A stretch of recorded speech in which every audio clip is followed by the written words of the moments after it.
Hello everyone, I hope you're having a wonderful day. Today we're watching 10 most horrifying superpowers in Warhammer 40k. It sounds very interesting and I'm so excited to watch this video, so let's get into it. Warhammer 40k is filled with weapons that can level cities, crack continents, or wipe out armies. But some creations sit in a different category entirely. Devices so catastrophic that even the factions who built them hesitate to unleash their full potential.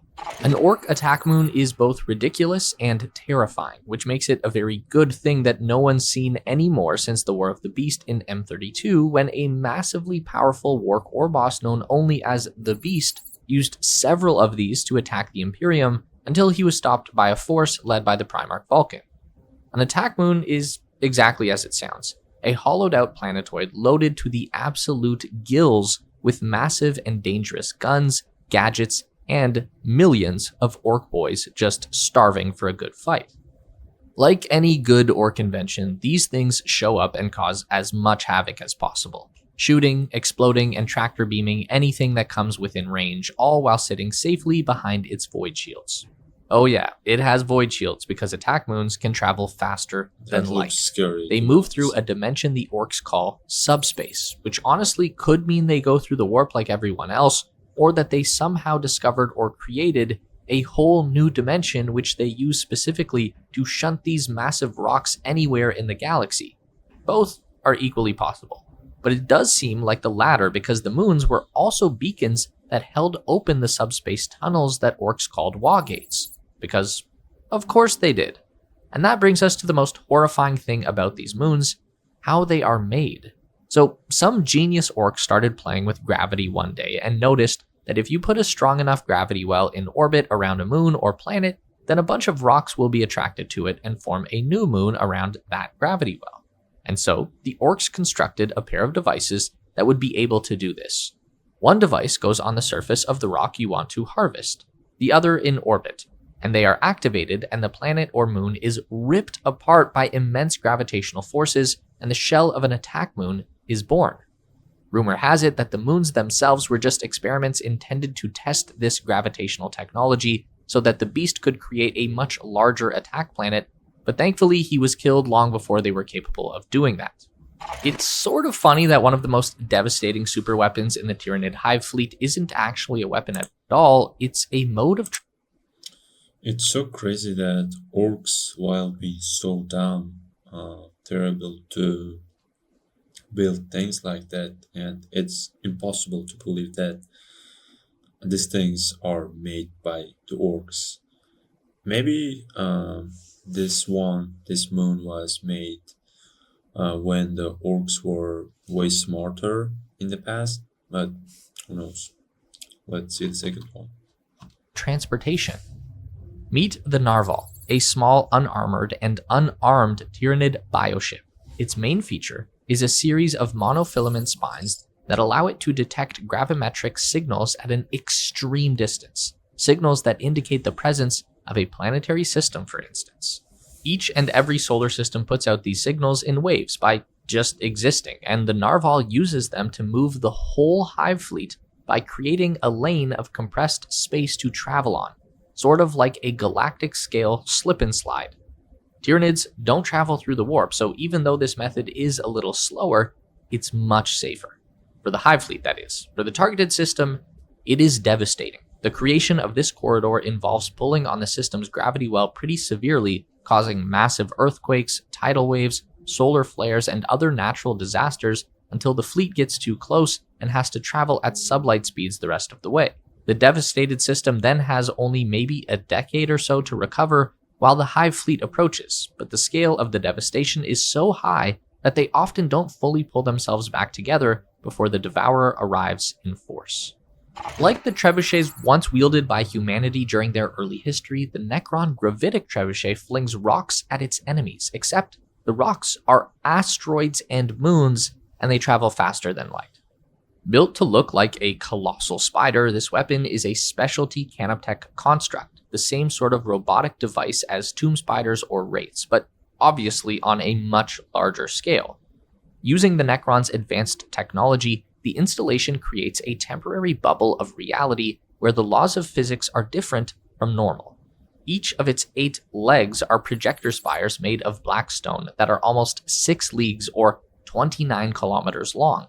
And it's these projectors that both make the bubble and fire the projectile, which can be anything from small asteroids to entire moons. And because the laws of physics are different in the bubble, these projectiles can be chucked at a target faster than light. Getting hit by anything going at those speeds could destroy whole planets, let alone getting hit with something the size of a moon. It's honestly a little bit overkill, but it had to be. This weapon was supposedly one of many commissioned during the War in Heaven, the galaxy-spanning conflict between the mysterious Old Ones and the Necron tier. But the unnamed Necron Lord who designed it was killed before the weapons were all completed, and this single surviving example was left abandoned in the void. When the Necron dynasty that helped them build the trebuchet finally reawakened millions of years later, they found themselves in immediate conflict with the Imperium and were forced to use the weapon. But because their ship was badly damaged and unlikely to survive a battle with the hefty Imperial ships, the Necron decided to escape by using the trebuchet to yeet their ship across the sector to another tomb world.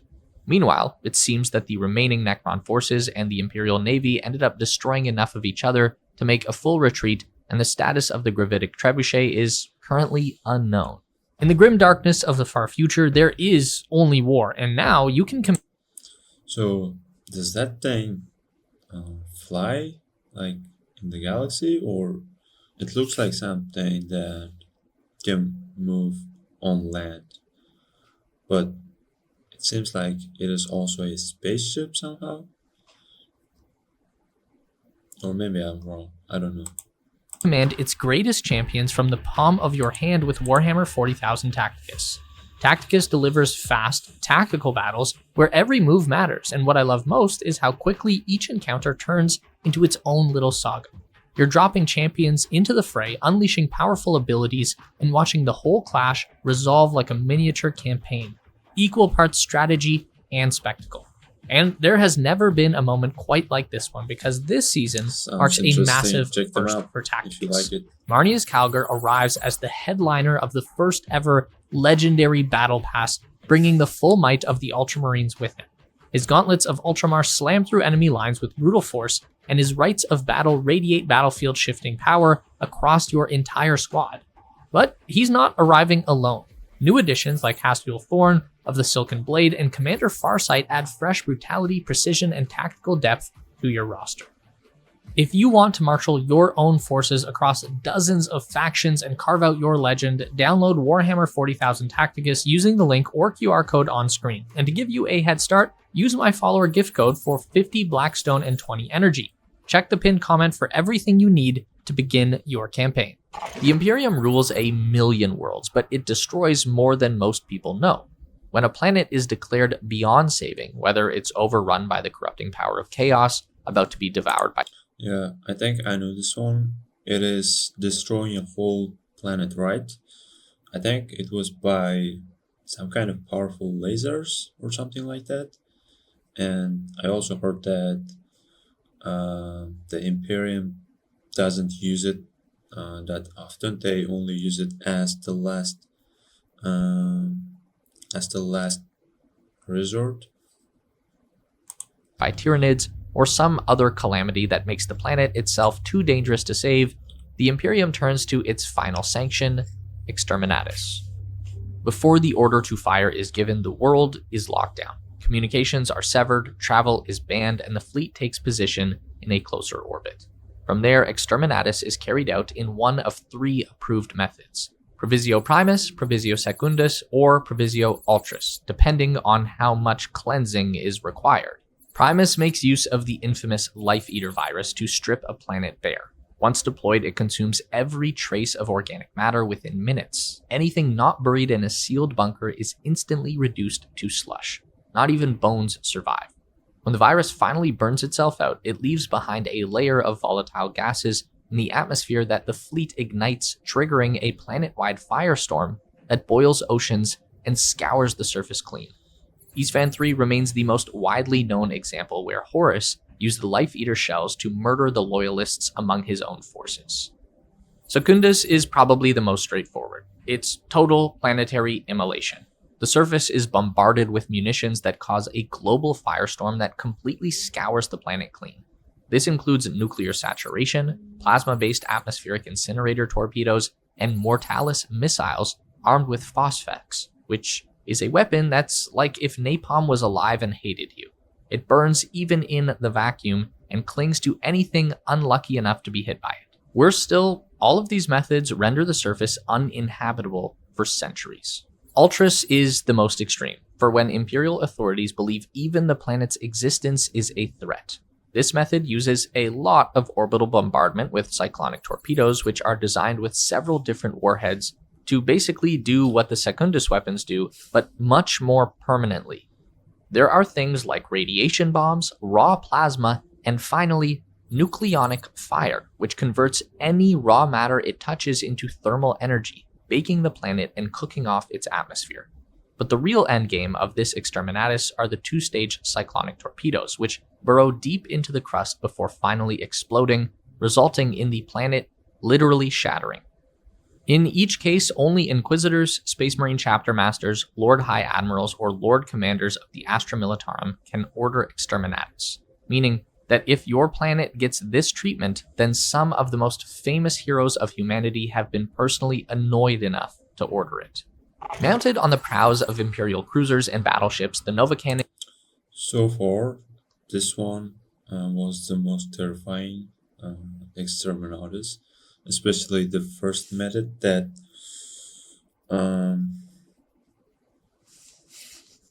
virus eats everything organic.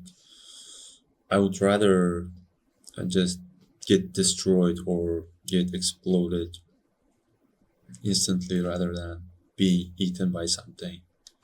Cannon is one of the most destructive weapons ever built by humanity. Using gravimetric impellers instead of conventional firing systems, these enormous cannons are essentially a hyper-powerful railgun that accelerate warheads at near light speed and are capable of hitting targets over 10,000 kilometers away. One hit can break a cruiser in half or vaporize entire squadrons or smaller vessels. Because of their recoil, Nova cannons can only be mounted at the front of a ship, and even then, only vessels with the largest reactors can power them safely, and so most Nova-equipped vessels tend to be purpose-built. Space Marine battle barges, for instance, almost never carry them, as the energy demands of using this weapon, on top of the other typical ship operations, can cripple one mid-battle. But it's not just a one-trick pony. The types of shells used can vary widely. Some are standard plasma or high-explosive rounds, but the Mechanicus has developed far stranger payloads over the centuries. Doppler shells reveal cloaked ships by sending out graviometric waves like sonar, electromagnetic rounds scramble sensors, grav shells collapse into micro black holes, and the terrifying rift shells tear open breaches into the warp. These last warheads are so volatile, they're only armed after firing to prevent a ship from destroying itself by accident. During the Great Crusade, Nova cannons were still considered experimental, and few captains trusted them, which explains their absence on Chaos ships. But by the time of the Horus Heresy, they had earned a fearsome reputation, and in the millennia since, they've become the Imperium's answer to heretic fleets and Xenos warships alike. The Nova cannon's design has produced several distinct patterns over time. The Mars pattern is the largest and most stable. Its blast is said to equal dozens of plasma warheads. The Ryza pattern favors unstable plasma macro bombs that hit harder but often overheat the weapon itself. And even ground-based versions exist. The legendary Ordinatist Armageddon, known as Oberon, is an Eradicator Nova cannon mounted on an anti-grav sled the size of a building. It's the weapon that helped decide the Battle of Hellsreach, destroying an Orc Gargant Titan in a single shot. In the hands of a skilled commander, a Nova cannon can decide a battle before it even begins.